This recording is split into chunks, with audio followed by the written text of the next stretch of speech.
Salam dan bahagia. Perkenalkan, saya Desa Putu Datrini, CGP Angkatan 5 Kabupaten Lampung Barat. Kali ini saya akan membahas tentang refleksi dan kesimpulan dari pemikiran Ki Hajar Dewantara.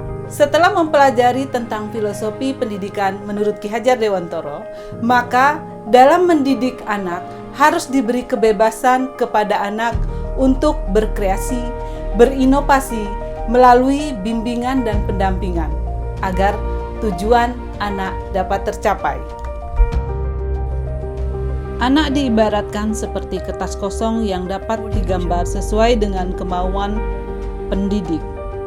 Dalam melaksanakan pembelajaran, untuk mencapai tujuan, maka perlu melakukan pemaksaan atau melakukan tindakan tegas agar anak dapat cepat memahami suatu materi dan hanya untuk menuntaskan materi yang ditargetkan. Diharapkan dapat mencapai nilai KKM yang ditargetkan oleh sekolah. Ternyata tindakan yang demikian tidak dibenarkan. Tindakan yang seperti itu akan membuat anak tidak nyaman dan merasa tidak bebas untuk berkreasi dan berinovasi. Anak akan merasa tertekan dan tidak mendapat kebahagiaan dalam belajar. Dalam pembelajaran, saya melihat siswa yang mendapat nilai bagus adalah anak yang berprestasi, sedangkan yang nilainya kurang bagus, anak yang tidak berprestasi dalam mencapai tujuan pembelajaran. Saya terkadang kurang memperhatikan minat, bakat, atau kodrat yang dimiliki oleh anak. Walaupun di sisi lain, saya juga menuntun atau membimbing anak untuk mencapai tujuannya. Tetapi saya merasa belum menuntun yang seutuhnya dalam pemikiran Ki Hajar Dewantara. Seperti sudah saya pelajari bahwa tujuan pendidikan menurut Ki Hajar Dewantara adalah menuntun segala kekuatan kodrat yang ada pada anak-anak agar mereka dapat mencapai keselamatan dan kebahagiaan yang setinggi-tingginya, baik sebagai manusia maupun sebagai anggota masyarakat. Dari pernyataan tersebut, dapat diambil intisarinya bahwa pendidikan menurut Ki Hajar Dewantara adalah suatu upaya kita bagaimana menuntun anak untuk mempersiapkan dan mengupayakan kehidupan anak agar dapat mencapai kebahagiaan yang setinggi-tingginya, baik sebagai manusia maupun sebagai anggota masyarakat, sesuai dengan kodratnya. Dari pemikiran menurut Ki Hajar Dewantara tersebut menyiratkan bahwa pendidikan harus berpusat pada anak. Nah, dasar-dasar pemikiran Ki Hajar Dewantara yaitu 1. Menuntun atau among, yaitu bagaimana kita sebagai guru dapat menjadi orang yang ada di samping anak ketika dia membutuhkan bimbingan, arahan, membersamai, menemani, atau memfasilitasi anak sesuai dengan bakat, minat, dan tujuannya.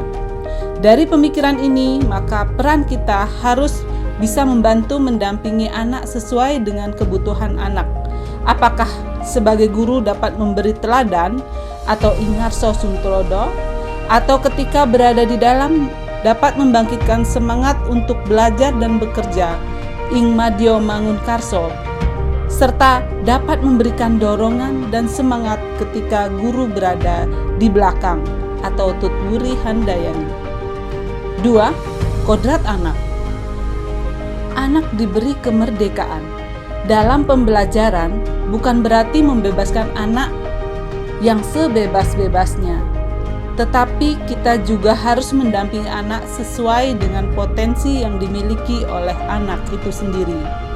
Merdeka merupakan bagian dari kodrat anak, agar anak tidak tergantung pada orang lain, tetapi dapat menjadi bagian dari kekuatannya sendiri. Membebaskan anak untuk berkreasi dan berinovasi sesuai dengan minat, bakat, serta tujuan belajarnya. Dalam perkembangan ilmu dan teknologi, maka pendidikan juga harus bisa menyelaraskan perkembangan ilmu pengetahuan yang baru, agar sesuai dengan konteks sosial budaya yang ada di dalam masyarakat. Sehingga anak mempunyai keterampilan untuk membekali hidupnya dan dapat menyesuaikan diri dengan perkembangan zaman. Kemudian yang ketiga adalah pendidikan yang berhamba atau berpihak kepada anak. Dalam proses pembelajaran, pendidikan selalu mementingkan anak, pendidikan yang berpusat pada anak sehingga kebutuhan belajar anak dapat terpenuhi. Seorang pendidik juga harus memuliakan anak itu sendiri sehingga berkembang rasa senang dalam belajar. 3. Pendidikan yang berhamba atau berpihak pada anak. Dalam proses pembelajaran, pendidikan selalu mementingkan anak. Pendidikan yang berpusat pada anak sehingga kebutuhan belajar anak dapat terpenuhi. Seorang pendidik juga harus memuliakan anak sehingga dapat berkembang pemikirannya dan merasa senang dalam belajar. Selanjutnya, 4. Pendidikan budi pekerti. Menurut Ki Hajar Dewantara, budi pekerti adalah bersatunya atau perpaduan harmonis antara gerak pikiran, perasaan, dan kehendak atau kemauan sehingga menimbulkan semangat dan tenaga.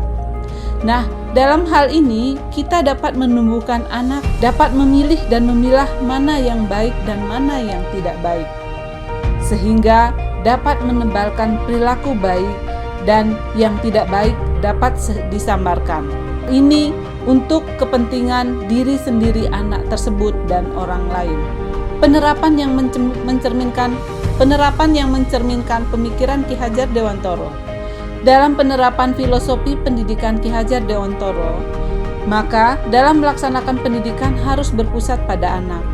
Dalam mendidik harus sesuai dengan kodratnya, sehingga anak dapat bertumbuh dan berkembang sesuai dengan tuntunan yang diberikan. Anak harus diberi kebebasan dalam berinovasi dan berkreasi, agar dapat menjadi anak yang mandiri, yang merupakan bagian dari kekuatannya tanpa tergantung kepada orang lain. Tindakan-tindakan yang saya lakukan antara lain: 1. Berusaha untuk menjadi tauladan bagi siswa-siswa kita. 2. Melakukan pembiasaan-pembiasaan yang dilakukan di kelas maupun di sekolah. 3. Memfasilitasi kebutuhan pendidikan anak dalam mengembangkan potensi sesuai dengan minat dan bakatnya. 4.